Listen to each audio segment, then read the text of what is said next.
And now, Giant Sports Talk Live. Here are your hosts, Eric and Glenn. All right, welcome to Giants Sports Talk Live, where it's a post-game sports talk, or I should say. Glenn is not with us right now. He's still feeling a little bit under the weather. He was able to join us earlier, but he's still not feeling that well. So Lou is stepping in. What's up, Lou? Thanks for hanging out, man. Appreciate it. Thanks. The bullpen's always available. Yeah. Going to the trusty righty. Absolutely. And Armand, he sums it up, folks. It's now 2-2. Toronto Blue Jays opening up another can. I mean, yesterday, what was it? 13-4. Today, it's 8-2. Gosh, dang. To be honest with you, Lou, when the series first started, I was surprised how slow that Toronto was coming out of the gate, because it just wasn't like them. They're a team play, and the last two games in Seattle, wow. I'm telling you, that was something. What did you think of the Blue Jays? Well, I'll tell you one thing is the Blue Jays are a full team. All 9 guys in this thing can hit. They're sort of a machine. It took a while. But you also got to give credit to Seattle. What they did on the road, you know, good pitching did it. But, you know, I don't know if you noticed the last 2 nights, it's been the dreaded 3rd inning for Seattle. And Toronto has just come in. They got 5, and then they got 3. And then, you know, you got a guy, and I think this is what's weird, and I know I've spoken about this a few times, Eric, is there's always someone that you've never heard of that sort of makes a name for himself. And this kid batting 9th for Toronto got the big homer yesterday after a double, did the same thing today. And what I loved about the manager saying, hey, he was hitting it. He just wasn't getting any credit. That's why he's playing for me. Okay. And he's had the 2 biggest homers, which were really the big turnarounds in the game.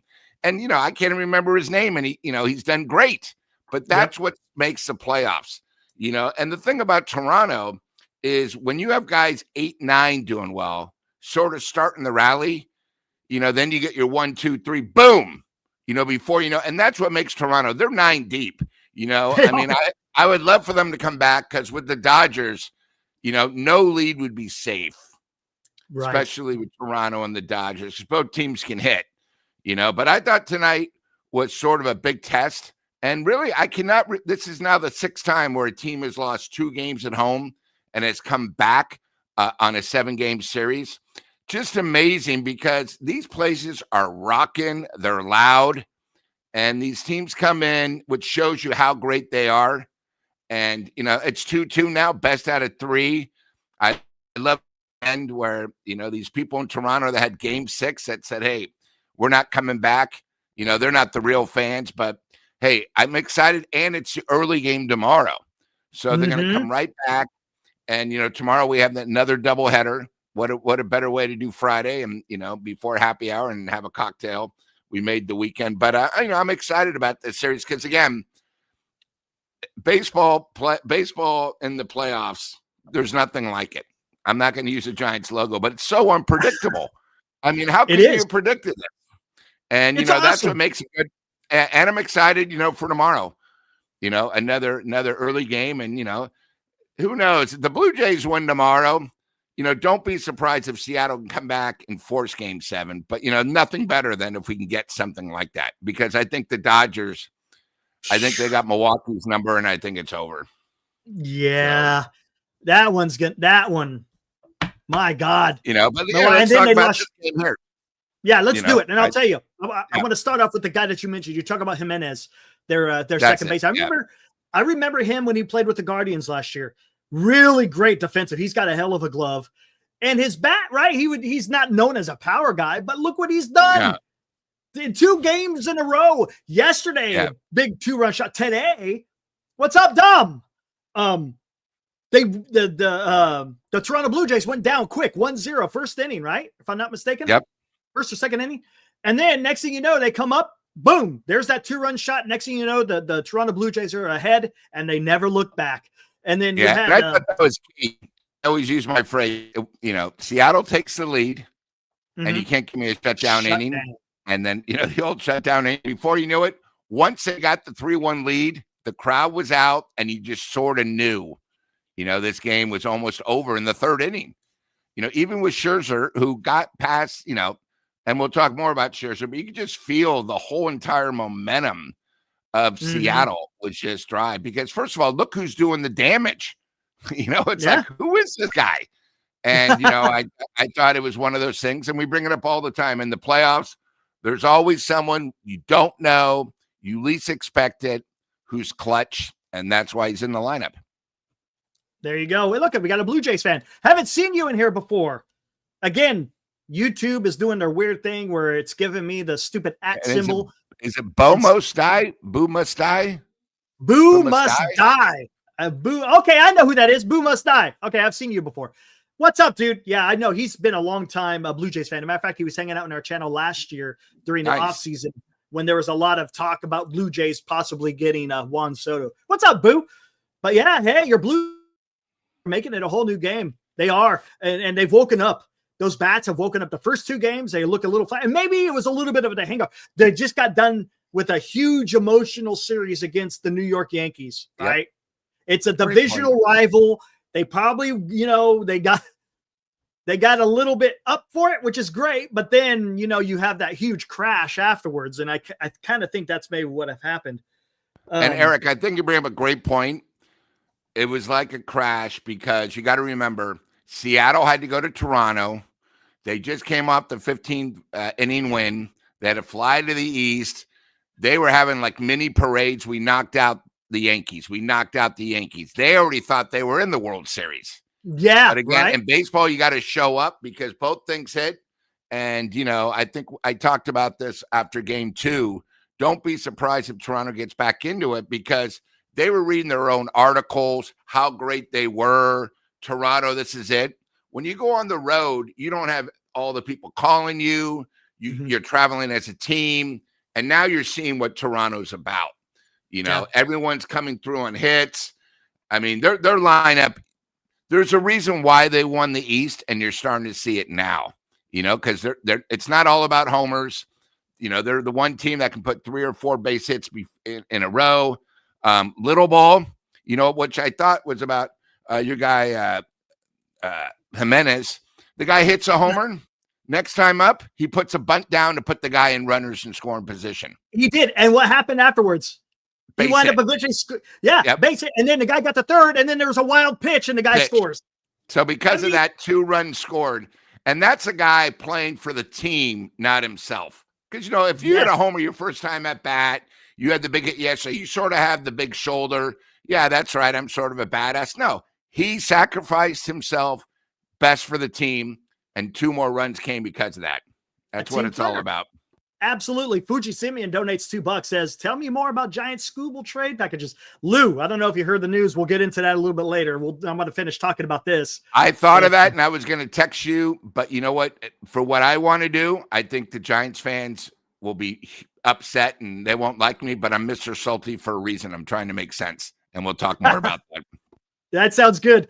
All right, and here's another big factor in this game. Last night, I was talking about it. Max Scherzer was taking the ball for the Toronto Blue Jays. And you brought up the stats, and then I brought him up later in the show, and I'm like, this guy is going to get shelled. And what does he do? He goes out there for 5 2/3 and does a pretty damn good job. He walked quite a few. I think, if I'm not mistaken, his final line, what does he have? 5 2/3, only gave up 3 hits, 2 earned. He walked 4, struck out 5, so it wasn't exactly clean, but you know what he did? He limited the amount of runs coming across the plate. Yeah, I thought, tell you the truth, Toronto's in it because of 2 guys that I think have pitched a total, because of all the injuries, 16 innings. Beaver came off the DL. I'm saying in the last 2 years. Right. Scherzer, he's been injured. So it tells you when you have a pitcher, now, again, in the World Series, he could be shellacked, but let's just talk about today's game. I thought getting through the first inning, giving up the home run, and he bounced back. See that, you would have thought he would at least give you 4. You know what I mean? And it always helps when you're pitching on the road when the team behind you can give you a run and give you the lead. But I thought, he pitched good. He did just enough. And, hell, the guy was so excited that he got through 5 innings. So this way he gets the win. I don't know the last time he got a win. And that's something where, again, the thing about Toronto, we talked about their lineup. This is a whole team effort, and I think if the Giants in 10, 12, and 14 put down their egos, they did whatever it takes to win. That's sort of what Toronto's doing. Offensively, defensively. Now, the thing about Toronto that does scare me is, we got Gosman, who's going to be pitching tomorrow. Right. Now, I know the other night you and Glenn were upset that you took him out too early, but maybe there's reasons because of the only one day off and back-to-back games that maybe we didn't think of. But, hopefully tomorrow he can come out and be strong because, I want, for Gosman being a former Giant, it's tough. But I think the one thing that Toronto has sort of going against them is they don't have as good a starting pitching as Seattle. But Seattle doesn't have as good at hitting and Toronto. And that's what makes this series so unique. And I tell you, Lou, I mean, I didn't see this coming with Luis Castillo, 2 1/3, and he got ran out of the game. Boy, that guy did not step up when the lights are the brightest. You got to be able to do that in the postseason now. And that's what scares me a little bit to go to the Dodgers is their starting rotation is hiding the vulnerability of their bullpen because they're going out there and just you had Blake Snell, who could have easily had a complete game. You had Yamamoto with a complete game. And now you've got Glasnow, who had a pretty good damn game, another good game. So to that effect, Blue Jays, they're starting to get Max Scherzer didn't expect that. It's going to be interesting to see what Gosman does again in Toronto. So maybe there's a little familiarity. But it's definitely going to go back to Toronto. And it's going to be interesting to see how this. How it comes out. But Eric, I'm going to tell you something that maybe we forgot. Yesterday's pitcher and today's pitcher pitched in that 15-inning game. Yeah. And these were their first starts after. So we might not know the effect of a starter and pitching, again, it might not be as many pitches, but it's a very high leverage thing. Now your first start, it takes a while. Maybe you're not on your full rest because, that 15-inning game might have taken a lot of out that, and that's what was so incredible because remember, the only starter that didn't have any problems was the guy that pitched game 1. And that's because everybody else pitched 2 days before. So, that game was Wednesday. Now I'm just saying, he was so good, Castillo. He didn't have it tonight. And maybe because of that start where I think he pitched 2 1/3 innings, might come back to haunt him. But again, on that game, 15 innings, you got to do whatever it is because there is no tomorrow. If you don't win that, it doesn't matter. But I think, now these starts are all coming back with Seattle. So, it's just one of those things.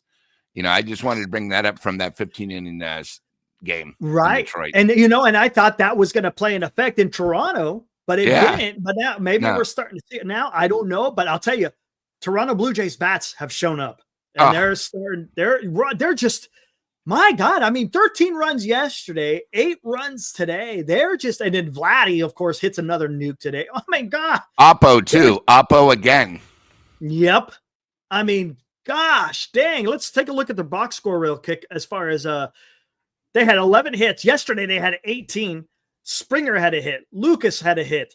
Guerrero had 2 hits. Kirk had no hits. Varsho, no hits. Clement, 2 hits. Barger had a hit. And then the Kiner Falefa and then Jimenez, 8 and 9. They combined for 4 hits, 2 and 2 apiece. And over here for Seattle, 3 of the 5 hits came from one guy, Josh Naylor. Nobody was hitting for Seattle. So look, Seattle and this is the thing, man. You start slumping at the wrong time. We've said this a million times. You slump at the wrong time, man. You could wind up ending your season, man, dude. But this is what makes the playoffs so fun because it's like, who is going to step up? Who is going to fall by the wayside? Which manager is going to make the right moves? It's absolutely incredible. Yeah, it's. It's so funny because I'm sort of happy. Yeah, hockey's starting now, and NBA's Basketball's getting ready to. preseason, but Yeah. it's all about baseball right now. Football can sort of wait, especially since my Arizona Wildcats suck, but it happens. But right now it's all about baseball, and I'm super, super excited. Like tomorrow, hey, we get 2 games. I know one, Yes. but I think Milwaukee might have a little pride. Maybe they can come back to force game 5. Yeah. At least I'm hoping that. Well, it's not going to be easy because if I'm No. not mistaken, there's going to be one Shohei Ohtani. Let me look at the. But again, Ohtani's going to pitch 3 or 4 innings. I mean, he's not. I don't think he's up to 6 yet, but still, that's just me. Always hoping for the best. But this is the thing that the Dodgers are doing. They're using all their bullets in the postseason. Yeah. So they got it. And one thing too, it's not like Milwaukee's pitched bad. You got to give. Dodgers have pitched really, really good, and they're doing just enough to win. And they're, it's funny with them too, is they're doing sort of small ball too. They're not winning like with 3 homers. They're very spread out. They're getting key hits. And, I just, again, I unfortunately didn't get a chance to see your post game for the earlier one, because Glenn was on. But I think, tonight, good definition. And, we at least have 2 more games.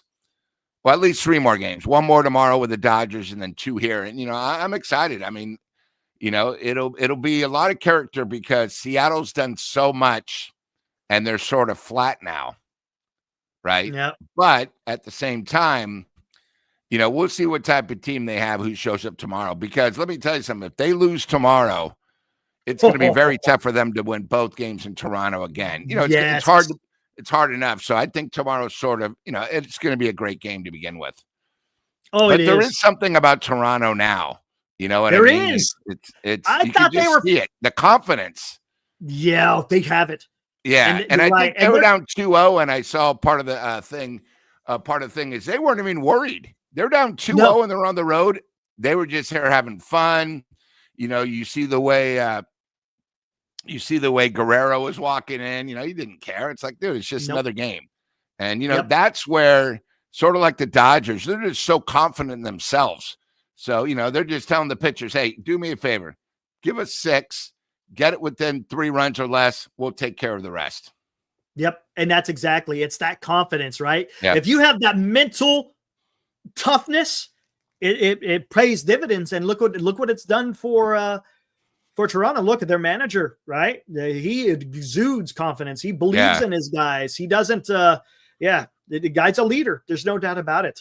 Look at Fuji Simeon donates $2. He says, Lou, is there still hope for our SI Wildcats? No, there's not. 54-0 to Reardon. I know Reardon's good, but it's just getting ridiculous. The sports at SI have just really dropped. When I went there, we never lost to Reardon or Sacred Heart in anything, including the females.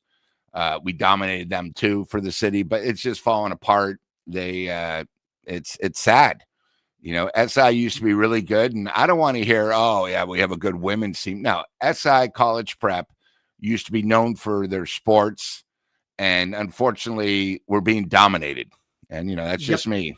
That's why they don't get any more alumni checks. I'd rather spend it, going out with Eric to a Giants game or something. Hey, woo! Yeah, buddy, man, that was good damn times. Both times we went, they won too, Glenn or Lou. I mean, come on.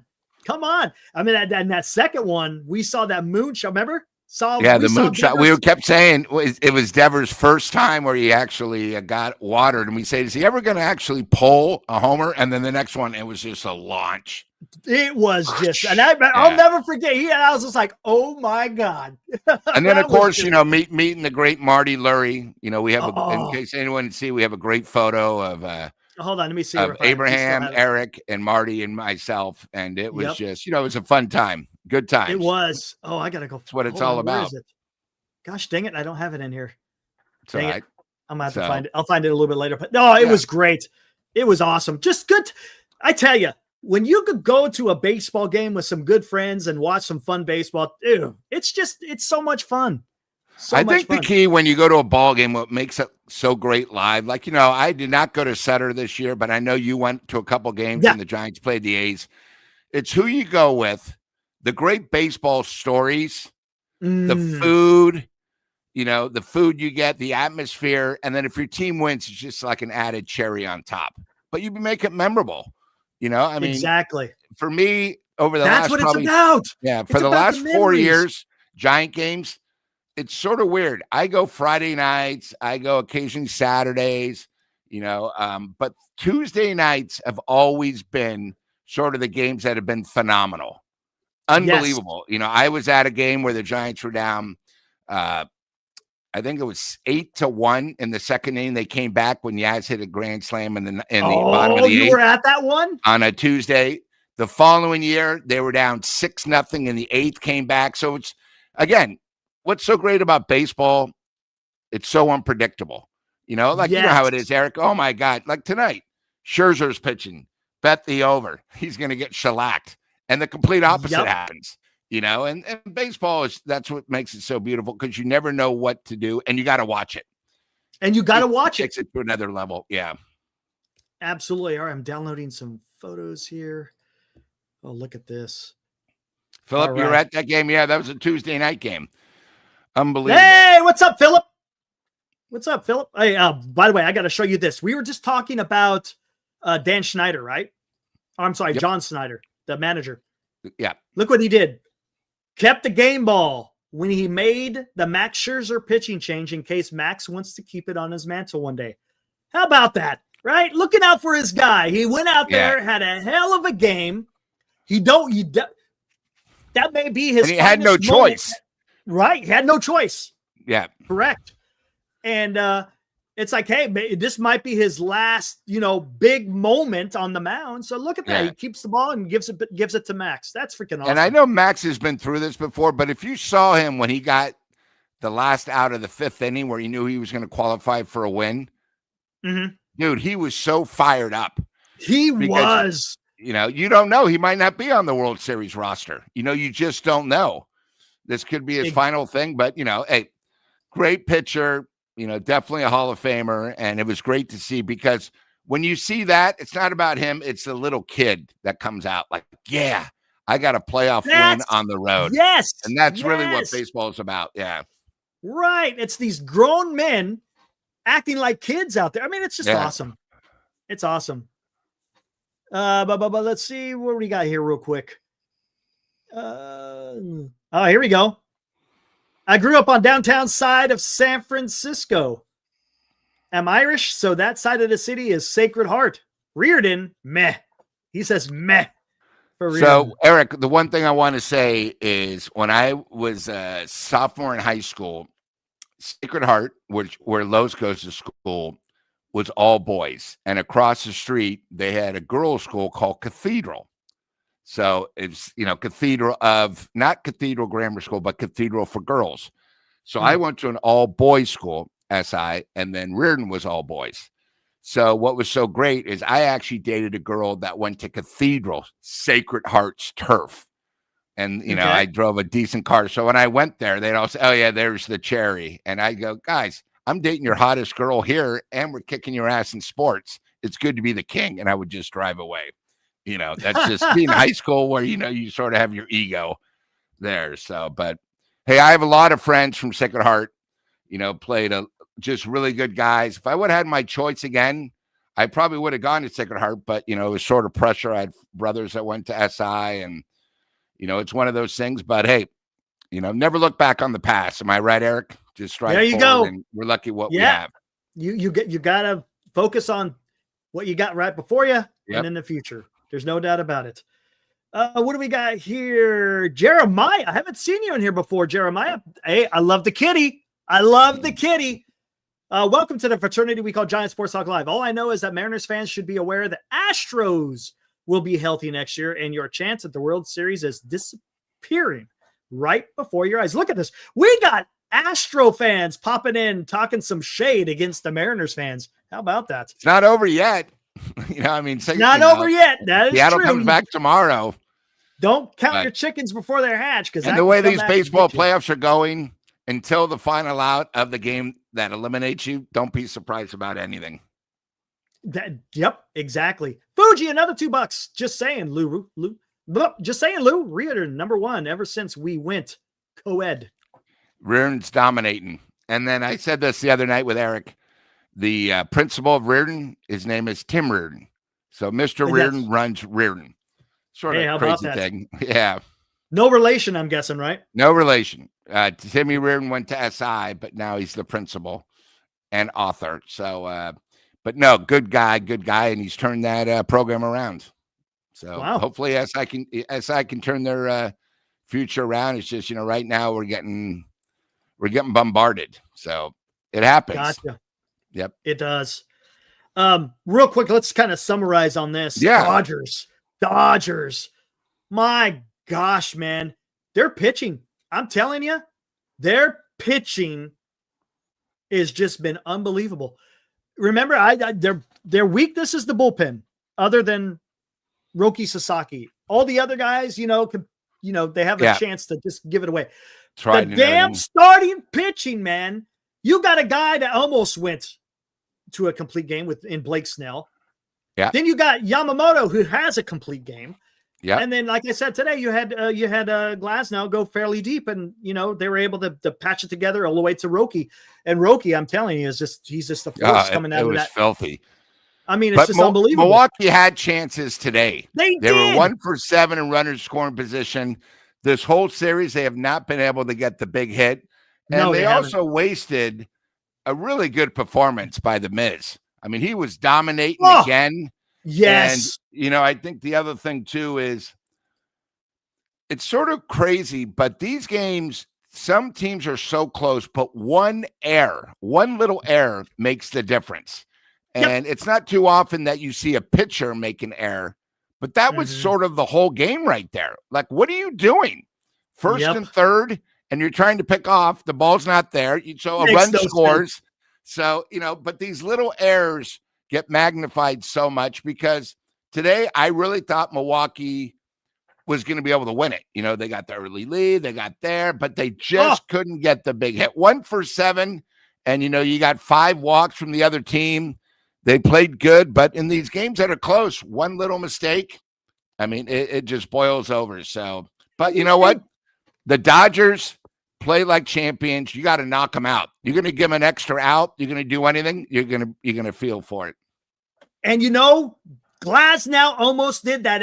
He did, but he got away with it. Remember, he tried to do the pickoff throw at second base. It was only 1 out. They were the only 2 errors. Field, right? Only 2 errors of the game. Both starting, both pitchers. Right. And then you got I can't remember who advanced to was it Barger? I think it was Barger advanced to third base. And then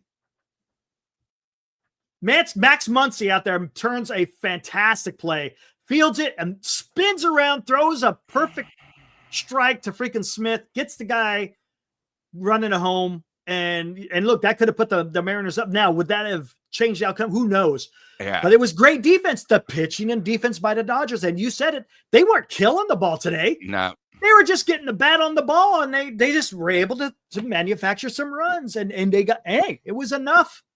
And I think one of the things about these playoffs is everyone beside Giants baseball know how good Muncy is.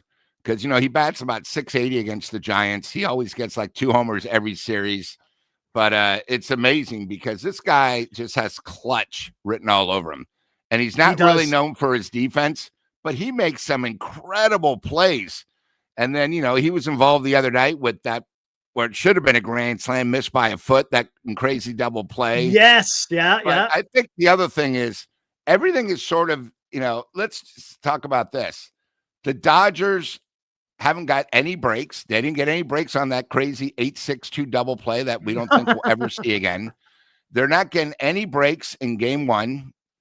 They sort of had the late rally, but they're still winning, And as Glenn said the other night, I think this now makes them 13-1 in their last 14 games.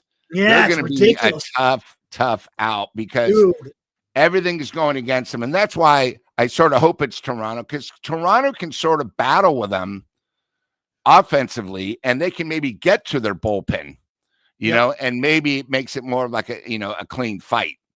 So right.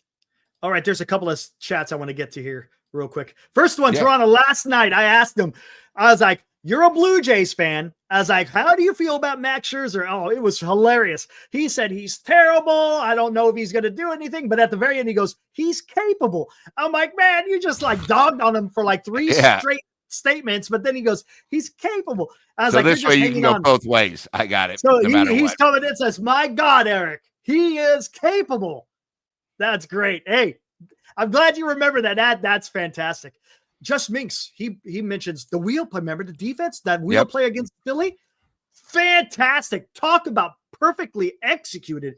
And they came up with that play on the mound. You know, when they came and had that mound, I can't remember if there was a pitching change. Great thing is this way the defense doesn't know what you're doing. You're not doing the signals or anything. So right. And then, Eric, I have a question because everybody in our chat, throughout the year talks about how great Chapman is. Now, I know Chapman makes $26 million. What do you think Muncy makes? Maybe like 17, 18? Oh, yeah, something like that. So who would you rather have? Because Muncy's good defensively and he can hit. You know what? He's solid player. Good. He can hit the clutch. We could say that. He's a solid all-around player, right? Like for Chapman, right? His bat's okay, but his defense is just out of this world, right? And the great thing about Muncy is he's even better because of the people he has around him. That does help. One of the things we talk about Chapman is we have him batting third or fourth. Well, he's not that great offensively, so it shows you his holes. With Muncy, he'll bat fifth, seventh, eighth. Right. And there's no pressure, but he still shows up in pressure situations. Right. So that's why we keep talking. The Giants sort of need one more stud just to help the lineup, Yes. Speaking about Muncy, I was at the game when Muncy got hit in the head. That was the Kershaw. I had scored 7 runs against Kershaw. Well, not all of them against Kershaw. I think it was 4 against Kershaw. But freaking Webb wind up shitting the bed that game, and they wind up losing. They could have gone ahead on that game, by the way. To your point, Lou. Yes, if the Giants could go get another guy in there to protect the rest of the lineup, because you got Devers in there, and you don't need more swing and miss, swinging for the fences guy. You need that contact guy, right? That's what you're going to need to do, and it's going to be interesting. It's going to be interesting to see what Buster Posey does here. Armand, look, $14.5 million club option. So they could either decide to pay the 10 and keep him, or I just wanted to bring up that stat just because I know Muncy, he bats like 500 against the Giants. Giants always seem to have one or two guys that just dominate them. So, look what you could have done. You get someone like Muncy where he's half of what Chapman is. That's all I'm saying. Not a big deal. But the other thing, too, is I think Buster, if he could have his wish, he would love a team like Toronto, a team that puts the ball in play. One of the things I talked about, Eric, in the green room is I think out of how many runs they have? 20 runs, 13 of them were hits with 2 strikes. Let me repeat that. 20 of the runs in the last 2 days, incredible. 13 of them have been with 2 strikes. Both of the homers by the kid batting ninth that we talked about had 2-strike hits. That's something that the Giants sort of lack, where it gets 2-2, you're almost expecting a strikeout. Where Toronto, it's no problem. They have a better batting average with 2 strikes. Those are the type of players that Buster needs. Guys that aren't worried about the count, that are going to do whatever it takes, but most importantly, make contact. Because as you say, Eric, you make contact, you put the ball in play. Ask Philadelphia what happens. Just put the ball in play to the pitcher, and they win it. Anything can happen. Yep. Put the pressure on the defense. And here's another thing. This is a good segue. Fuji talking about Tariq Skubal. And I know you got some ideas here. Let's take a look. John Heyman. I saw this on SNY out of New York.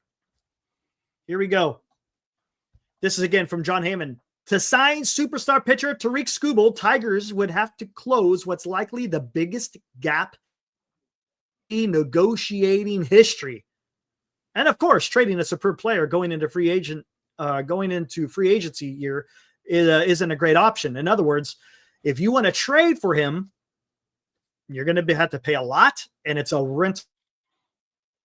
This is the word, a $250 million gap. That's a huge difference. And look, there is no way the Tigers are going to drop that much money on signing Tariq. So here we go. And SNY was saying he's going to be on Tariq Skubal.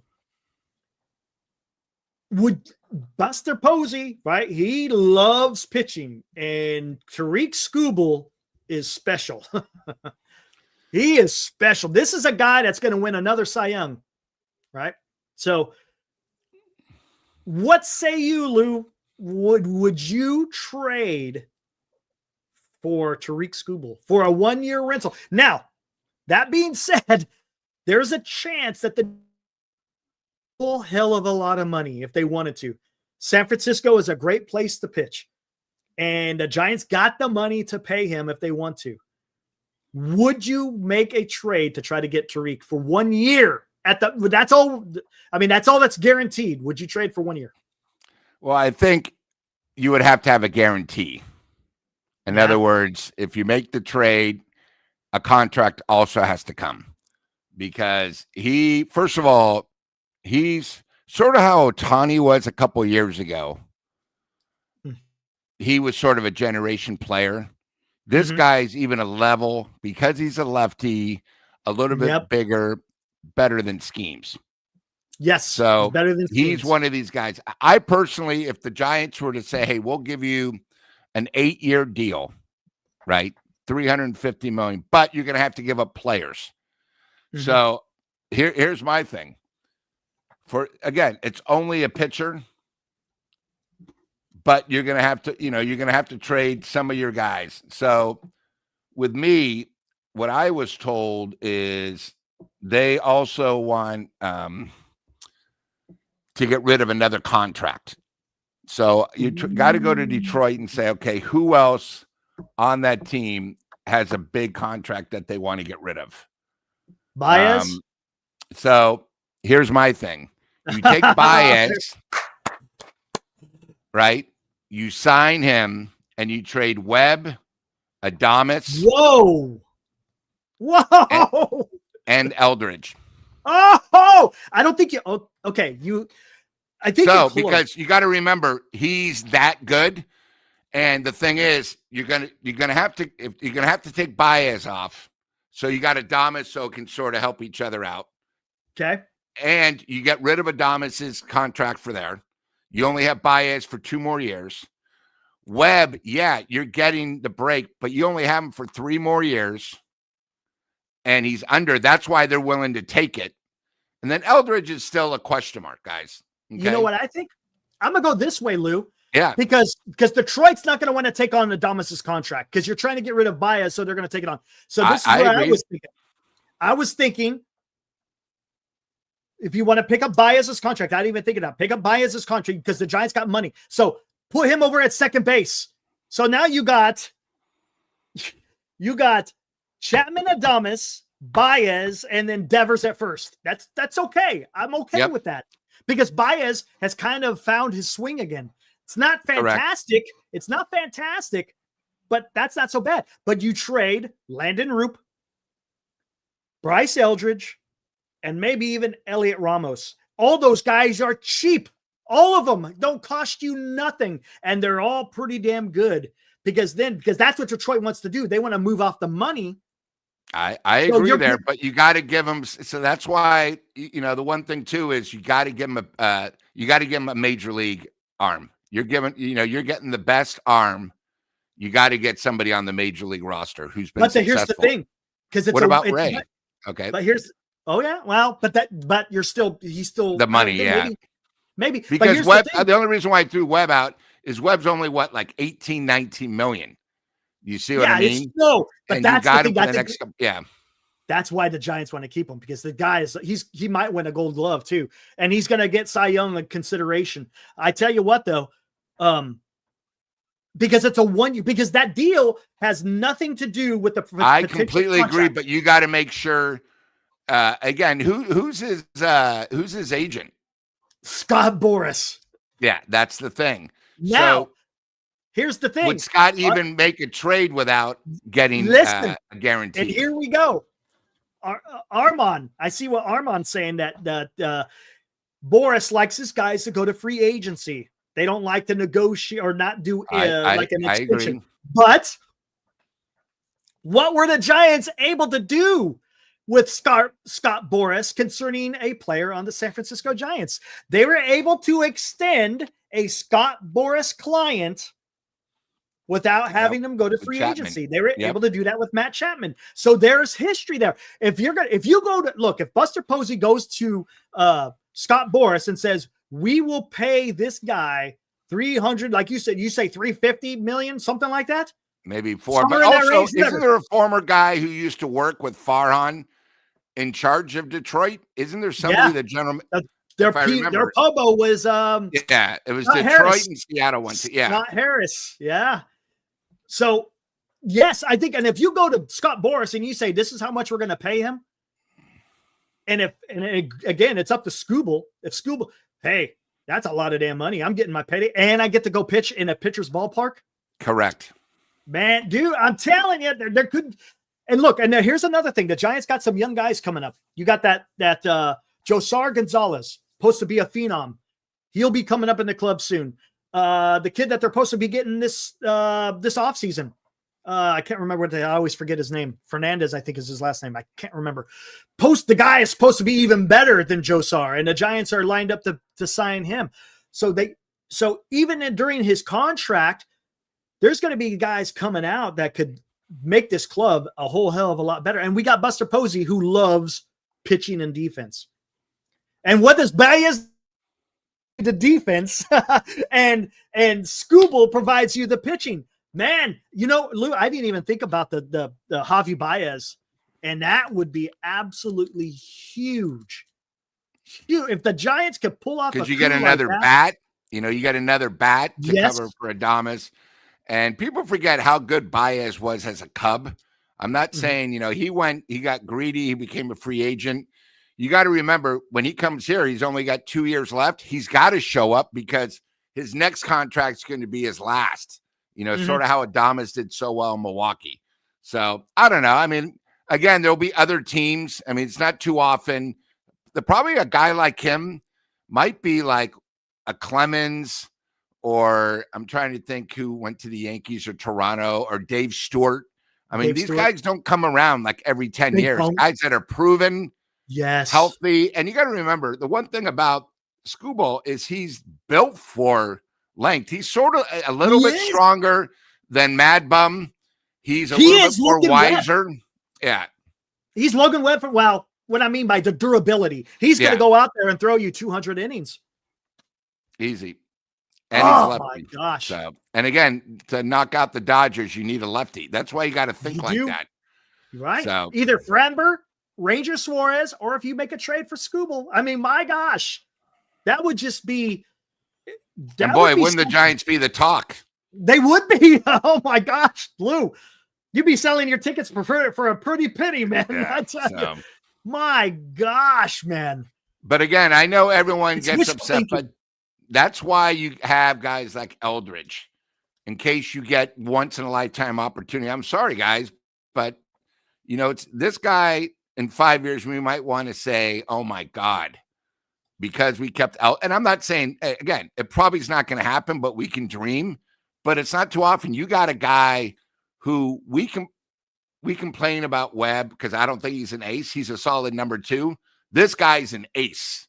This guy is probably one of the top 3 pitchers in both leagues. And it's not too often you even get an opportunity to get someone like that. And he'll love pitching in our ballpark because it's a pitcher's ballpark. Detroit's not. No, Detroit's it's not. More like a launching pad. So if you thought he was good in Detroit, oh my God, at our ballpark, I mean, it'll be like Bob Gibson pitching, 2 runs or less. So. And look, he will be can you imagine? I can see the promotion. You got 2 big lefties. You got Devers with the bat, Scooble with the arm. I mean, my God, It's getting me all excited now. Now I got ideas of what I want to do for some hype videos. But you want someone, you got to give up something. So you're going to have to give up something. And Eldridge is going to have to be part of that. Yeah. He's just going to have to. But we're talking about Tariq Skubal, though. Right. We're not talking about we're not talking about a nobody. Not like we're a Jack Flaherty or something. I mean, even when you say the name, it gains respect. Now, again, right. There's one problem. There's 25 other teams that want a guy like Skubal. Right. And here's the thing. And why wouldn't the Detroit Tigers do this? Because you either trade him and get the world, or you hold on to him and then he walks in free agency because you're not going to pay the money anyways. So you just just like the Giants at the trade deadline. Yes, it cost us. Exactly. It cost us with Rodon, and it cost us with Alex Cobb. It cost us even with Mad Bum in 2019. And one thing is Aaron's now. I like his new slogan. Aaron, by the way, how was Earth, Wind, and Fire last night? I heard you were there. We have spies everywhere. Hopefully Earth, Wind, and Fire did it. He went and saw Earth, Wind, and Fire in concert. Oh, no kidding. Look at it. So, but I like his new slogan. Could you imagine? I like it. That's a good one. Oh, my gosh, man. Wow. That would be something. 20s, that's great. Aaron, not too recently, he went and saw Oasis over there in the Rose Bowl, too. Nice. Did he send you cookies yet? No, I've lost about 20 pounds. I need cookies to get back to my winter weight. Come on, Aaron. Come on. Hey, real quick. I'm going to start showing some pictures here. This is from Mark, our buddy from New York, big Mets fan. Look at this. Look at this. That looks like Keith Hernandez. Is that what that looks like here? That's 86 ball. Yeah, that's probably one of the greatest. That's probably one of the greatest playoffs of all time. Exactly. I can't read. Look, hey, Mark, are you out there? Yeah, it does look like Keith Hernandez on the Mark. top. It looks like Keith Hernandez, but I can't read anybody else's, man. Is that what on the right? Is it Bud Black? No. Bill Buckner. Bill Buckner. Is that Bill Buckner? No, because is it? Against, you remember the Mets beat him with the roller? That looks like Bill Buckner. No, I thought. I don't know. I don't know above. I thought it was. Unless that's Mark signed his own ball and Bill Buckner did below. So it's the 86. So it's everybody is on that ball, according to Mark. Mark, who's on the right? Mookie. That's the guy who hit it. The guy that hit it and then Buckner on the bottom. I got it. Yeah, Mookie. Mookie and Buckner. Wow, that's pretty damn cool. Yeah, I like that one. It's so funny. You remember certain playoffs like 2 days ago was the date of the Chicago Cubs, and I think back then they were the Miami Marlins playoff game with what was the kid's name down left field, Berkman or whatever, the fly ball where he picked it out when Alou tried to catch it, and then the guy started with a B, Berkman or whatever. Chad, who was the guy for the Cubs? Who the guy bombarded. He was a huge Cubs fan, and he was like exiled from Bartman. Yeah. Thank you, Bartman. Look at everything. Thank you. I knew it started with a B. Thank you. Yeah. So they showed that, but people forget that they made 2 errors that inning. It was they made 2 error innings, and then in the 8th inning, they still led the game, and they gave up 6 runs. And if you're going to blame anybody, that was Dusty again. That's the one thing Dusty Baker, great guy, but, he blew that with the Cubs. He blew when the Reds led 2-0 over the Giants. He blew the World Series when we had it. And the World Series he did finally win. He had Houston. I mean, me and Eric could have ran that team and won. Hell, we were cheating half the time. So let's just remember enjoyed that documentary. I think you were talking about that too, weren't you, Lou? Yeah. The John Candy documentary? John Candy. Yeah, amazing.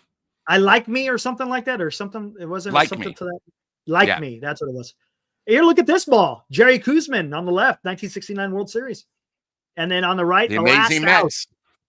Yep. The amazing Mets. People forget about Jerry Koosman. Do you know who also pitched with Jerry Koosman? Was it Nolan Ryan? He was part of that team.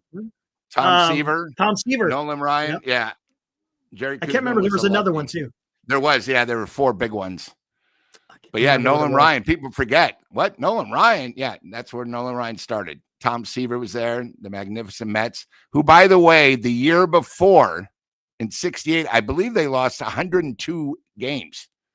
They were like 102 yes. and 60. Right. Not good.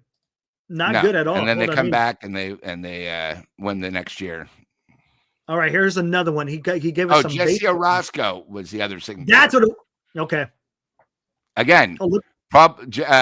Orozco was involved in one of the that game. People forget that the Houston Astros and the Milwaukee Brewers back then were in the National League. I mean, I'm sorry, Milwaukee was in the American League. Houston was in the National League. But that Houston New York Mets game was probably, they say, the number 1 or 2 baseball playoff game of all time. It went extra innings. It was so dramatic. And the other people forget, Houston that year beat the Giants. Giants finished in second. And they had the one guy that threw the sandpaper or whatever.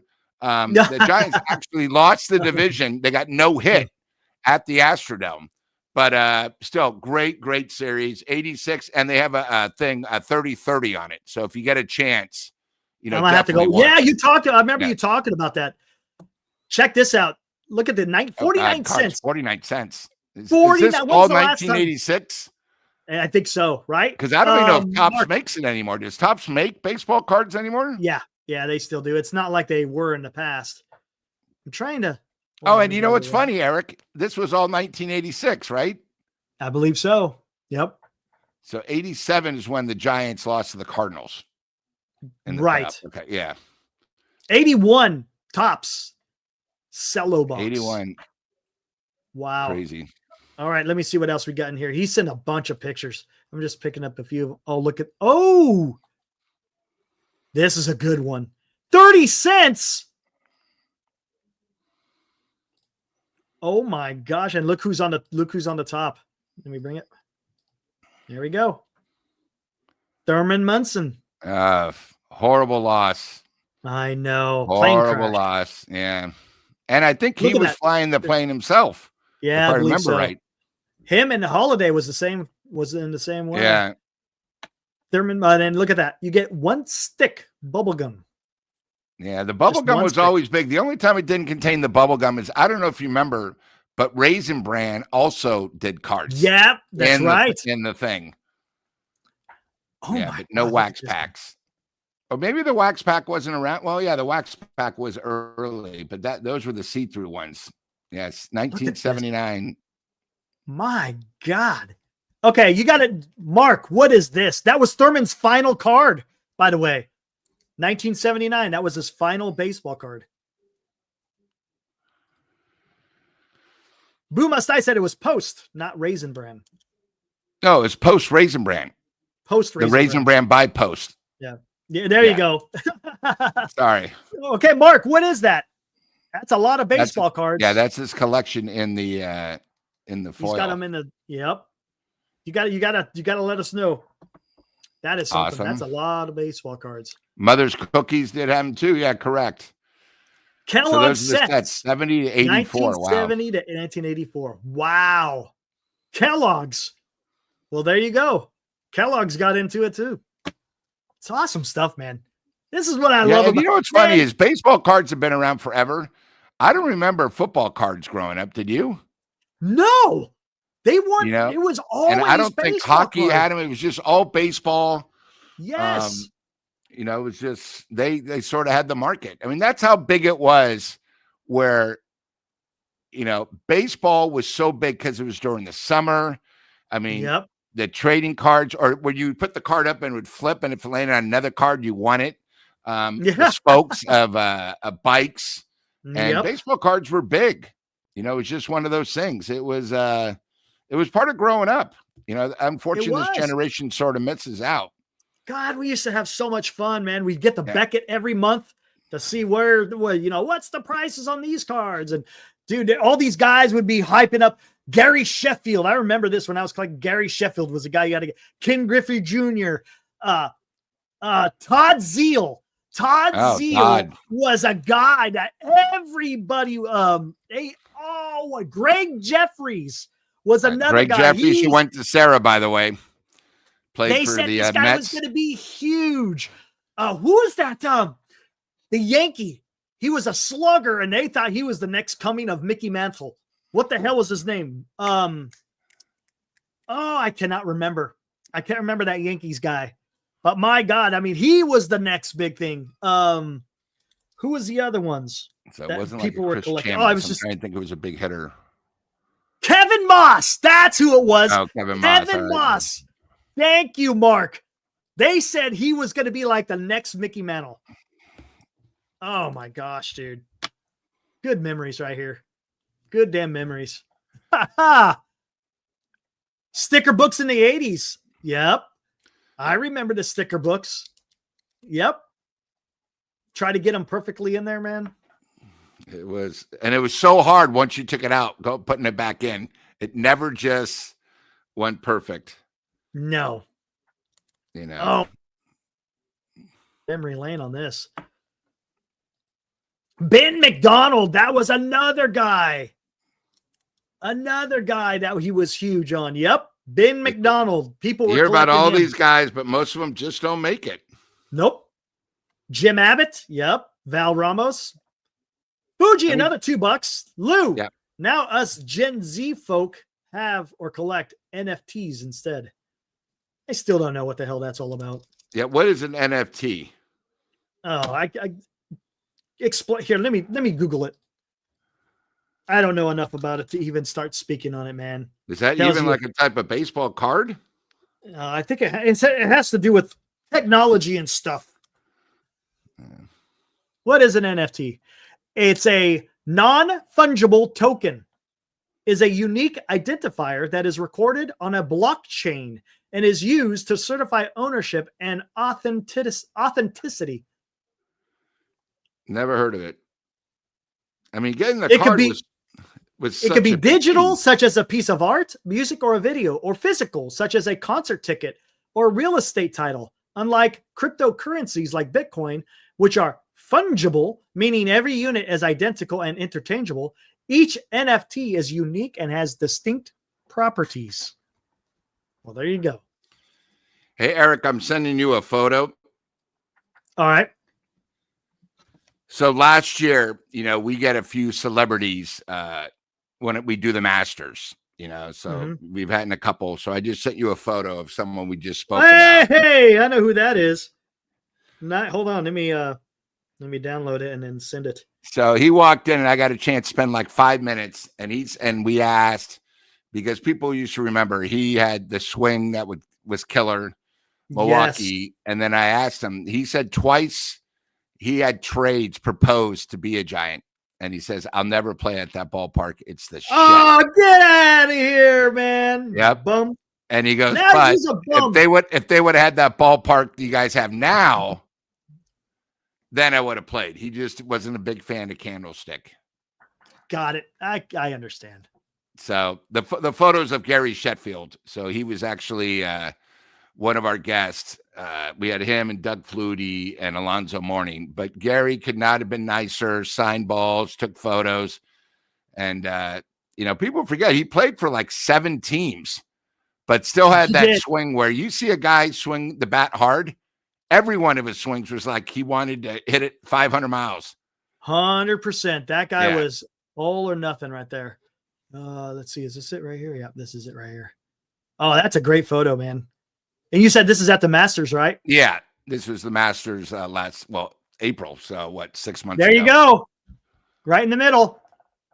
That's awesome. And there's Lou. All right. Yeah, nice. there I am. That's awesome, man. That's freaking cool. That's my team. Well, some of the guys that nice. work for us. Yeah. Cool. And that's our little facility that we do for the Masters. So we're there. Man, and I'm guessing that's it in the back there, huh? Yeah, that's the TV showing them practicing. Gotcha. So he showed up on Wednesday. So they just had the par 3, but that's a facility we entertain about 350 people there. So nice. it's good. I mean, Wow. I had Greg Kinnear there, who's an actor who I went Oh, to school with at U of A. Yeah, right. And then every once in a while we get some guys like Doug Flutie walked in with Urban Meyer. Like, do you guys have and I'm stopping him. Hey, do you have a parking pass? Do you have that? And he goes, dude, Doug Flutie. I go, yeah, Doug, we used you in Super Bowl. Don't you remember we hung out? But these guys, they're just there having fun. And Urban Meyer, even though he had a horrible career coaching Jacksonville, was still one of the best college coaches of all time. Right. And now he works on the Big Fox Weekend. But, it's still pretty cool because the Masters is such that level. You see, guys of like that. So exactly. All right. I'm going to get to this last super chat and then we're going to close it down. $2 from Fuji says, which AL team would be most tough for the Dodgers? It's a good question. Man, Lou, I don't even know, man. I mean, do you think you need a pitching team like Seattle or do you need offense? You need offense, right? Honestly, because the way that the Dodgers are pitching, oh my gosh. And Dodger Stadium to me seems like it's warm and it's not windy. The ball flies out of there. It does. So, and they got the how great would it be? They would make it USA against Canada. You know what I mean? We sort of going to get spoiled because you have that, or you're going to have an all West Coast. Or it's either all West Pacific Coast, Northwest, and LA. But I think, East Coast, West Coast, the Mighties against the, and Toronto, guys. Toronto is sort of like, even though they won it, people forget they won it. But it's right now, it's an all-out frenzy in Toronto. Yeah, it is. It's sort of like how when the Giants were in the playoffs, you can barely hear yourself. Everyone's there. And I really like what Toronto does is they also have what a couple of hockey teams do is they have people outside that watch it. So I don't know if you've ever seen that. They have sort of like how we have Chase Center and we have our own little area. The Giants don't do it, but they do that in Toronto outside the Rogers Center. So they have a thing with a huge screen TV that like 10,000 people cheer at. They do it at every event. So, it'll be great. Plus, LA and Toronto, just, you have two great teams and that's all you want. And, hopefully you have 5 or 6. Yeah, exactly. All right, guys. Hey, what's on, Lou? Thanks for hanging out for a little while. Yeah, glad I could help. Sorry, Glenn's under the weather. Hey, so tomorrow we have 2 again, guys. 2. The first game is in Seattle. I believe it's the 308 again. And then 508 for the Dodgers go for the clinch. What do you think, Eric? Who do you like in both games tomorrow? The Mariners or the Brewers don't even have a pitcher named. I think it. Yeah. And you got Shohei going. I got a feeling the Dodgers. Okay. Dodgers are going to sweep. And tomorrow, what about Toronto, Seattle? Oh, there's just so much momentum with Toronto. Gosman's good, and what's his name? Miller isn't. He had a great outing in Toronto, but I don't know how he's going to do. And I don't know how he's going. We'll see. I got a feeling Toronto's on a roll right now, so I wouldn't surprise me if Toronto wins it tomorrow. It's hard to stop the machine. It is. It is. All right, let's get the heck out of here. Guys, enjoy the rest of your night, and we'll be back here tomorrow. Do it all over again, guys. Be good. Again, thanks, Lou. Always. Woo!